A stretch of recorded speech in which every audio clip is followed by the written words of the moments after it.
When I first introduced the Hot Wheels project to the designers, it was excitement across the board.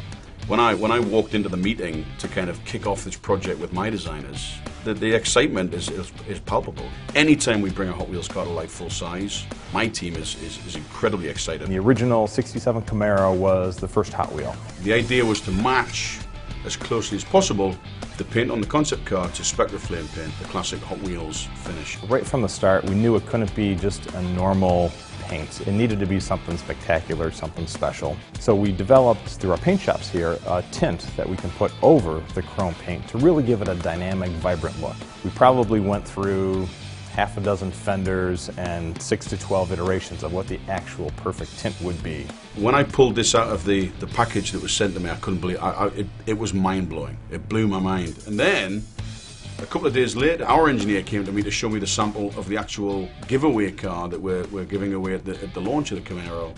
And they're pretty much, if I put it in front of it, you can't see the car anymore. They're that close. I think it really is truly going to be mind-blowing. It's phenomenal. The color really draws you in, and it really stands out. And that's really what we were looking for a Hot Wheels Camaro. When people see this car, it's automatically recognized as Hot Wheels. It's the chrome-like paint, the hood scoop, it's the red detail around the wheels, it's the red detail around the front and the rear graphics of the car. Intakes, the air induction on the hood is very reminiscent of Hot Wheels models. Obviously the Hot Wheels badging and the details that we put in the car are the obvious cues.